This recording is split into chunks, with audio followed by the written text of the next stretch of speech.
नमस्कार, स्वागत है आपका बिहार समाचार में। बिहार वालों के लिए आज बड़ी घोषणाएं हो गई है। बिहार का बजट पेश किया गया, जिसमें से सरकार ने घोषणा कर दी कि कब कौन से विभाग में 10 लाख सरकारी नौकरियां दी जाएगी, कब कौन से विभाग के लिए सरकारी नौकरियां निकाली जाएगी। साथ ही बिहार की जनता के लिए सरकार इस बार क्या क्या करने वाली है, बिहार का विकास किस कदर होगा, तो वहीं बिहार के गरीबों और किसानों को बड़ी सौगात दे दी गई है। तो आज की बिहार की बड़ी और काम की खबरों पर बात करेंगे। इससे पहले आपसे एक छोटी सी अनुरोध है, कृपया वीडियो को एक प्यारा सा लाइक अवश्य कर दीजिएगा। आपका लाइक करना ही हमारी मेहनत का फल होता है। बिहार वालों के लिए सबसे बड़ी खबर आ गई है। वित्त मंत्री जी ने पेश कर दिया है बिहार का बजट और इस बार बम्पर सरकारी नौकरियां दी जाएगी। सरकार ने जो 10 लाख सरकारी नौकरी देने का ऐलान किया है, तो कब कौन से विभाग में कितनी नौकरियां मिलेगी, इसको लेकर बड़ा ऐलान कर दिया गया। 2023-24 का बजट पेश करते हुए वित्त मंत्री जी बोले कि 10 साल में बिहार का बजट का आकार 3 गुना बढ़ गया है। वित्त मंत्री जी ने बताया कि पुलिस विभाग में बिहार में 75,543 पदों पर सरकारी नौकरी दी जाएगी। स्कूलों में 40,506 प्रधान शिक्षकों की बहाली होगी। 44,193 माध्यमिक और 89,724 उच्च माध्यमिक शिक्षकों की बहाली की जाएगी। बिहार के वित्त मंत्री विजय कुमार चौधरी जी ने बम्पर बहाली का ऐलान किया है। इन्होंने कहा कि बीपीएससी में 49,000 पदों पर सरकारी नौकरी मिलेगी। एसएससी में 2900 पद का सृजन किया गया है, तो वहीं 63,900 पदों पर बहाली के लिए बजट में प्रावधान किया गया है।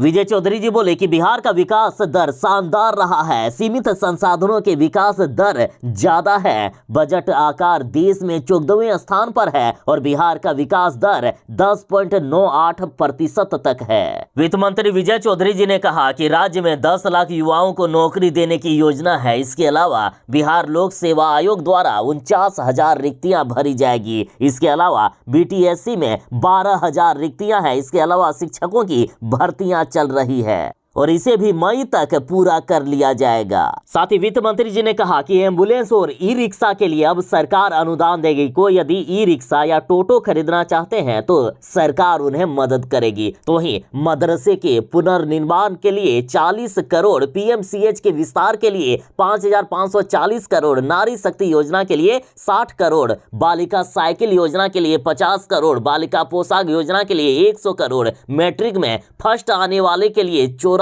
करोड़ रुपए खर्च करने की योजना बनाई गई है। 21 सदर अस्पतालों को मॉडल अस्पताल बनाया जाएगा। साथ ही विजय चौधरी जी ने कहा कि बिहार के सभी जिलों में अल्पसंख्यक स्कूल बनाए जा रहे हैं। वर्तमान में किशनगंज और दरभंगा जिले में स्कूल तैयार हो चुका है। इसके अलावा हमारी सरकार राज्य के मदरसों को बेहतर बनाने के लिए काम कर रही है।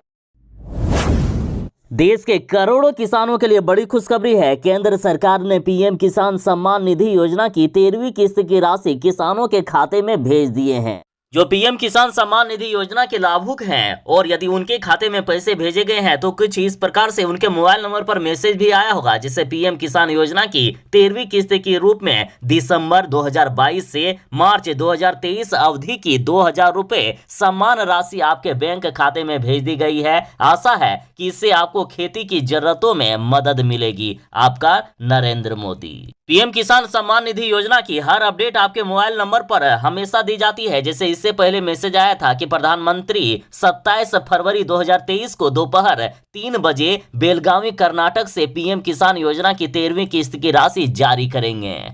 आप में भी यदि किन्हीं के मोबाइल नंबर पर ऐसा मैसेज नहीं आ रहा है और आप लाभुक हैं, तो आप pmkisan.gov.in पर जाकर सब्सक्राइब कर सकते हैं। यदि आप इस योजना के लाभुक हैं, तो आपके भी खाते में पैसे आ गए होंगे और फिर भी यदि किसी के खाते में पैसे अभी तक नहीं आए हैं, तो कमेंट में जरूर ही बताइएगा। बिहार के शिक्षा मंत्री प्रोफेसर चंद्रशेखर की लगातार इस्तीफे की मांग हो रही है और इधर देखिए, विधानसभा सत्र के दौरान नीतीश कुमार की पार्टी जदयू ने कहा कि चंद्रशेखर का दिमाग खराब हो गया है, पगला गए हैं चंद्रशेखर जी। नीतीश के नेता बोले कि दूसरे धर्म के बारे में बोलकर दिखाइए ना, रोड पर चल भी नहीं सकेंगे आप।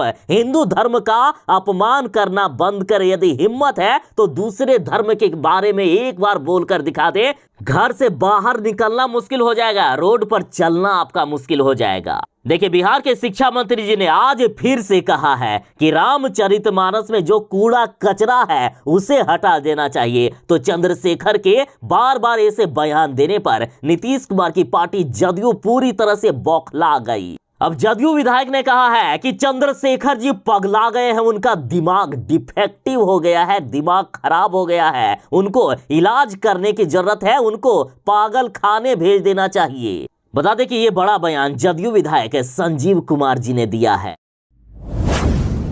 लालू यादव, राबड़ी देवी, मीसा भारती समेत कई लोगों पर समन जारी किया है और 15 मार्च को इन्हें कोर्ट में पेश होने का आदेश दिया गया है। तो इस पर लालू यादव की पत्नी राबड़ी देवी ने कहा है कि बिहार में लालू जी से डरते हैं पीएम मोदी, इसलिए लालू यादव को फंसाकर फिर से जेल में डालना चाहते हैं। राबड़ी देवी जी बोले कि ना डरेंगे ना भागेंगे, चाहे कितना भी डरा लो, चाहे कितने भी फंसाने की कोशिश कर लो, हमें कोर्ट पर पूरा भरोसा है। देखिए, लालू परिवार पर आरोप है कि जब लालू यादव रेल मंत्री थे तो इन्होंने जमीन के बदले नौकरी देने का काम किया और इसी को लेकर दिल्ली की अदालत से समन जारी किया गया है। तो इधर लालू परिवार का कहना है कि नोटिस से हम लोग डरने वाले नहीं हैं, हम लोग डटकर मुकाबला करेंगे क्योंकि हम लोग सही हैं। साथ ही राबड़ी देवी जी बोले कि नरेंद्र मोदी जी लालू यादव से डर कर ऐसा कर रहे हैं, लालू यादव को फिर से फंसाना चाह रहे हैं।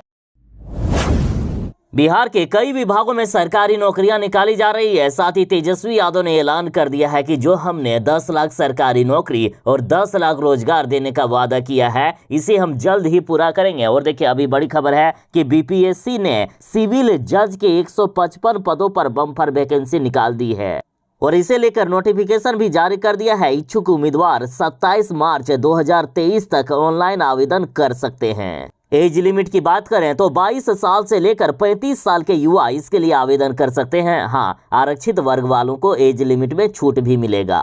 क्वालिफिकेशन की बात करें तो यदि आपने ग्रेजुएशन कर रखा है, मान्यता प्राप्त संस्थान से यदि आप ग्रेजुएट हैं तो आप अप्लाई कर सकते हैं। अप्लाई करने के लिए ऑफिशियल वेबसाइट bpsc.nic.in पर जाएं। बाकी और अन्य जानकारियां आपको इसी वेबसाइट पर मिल जाएगी।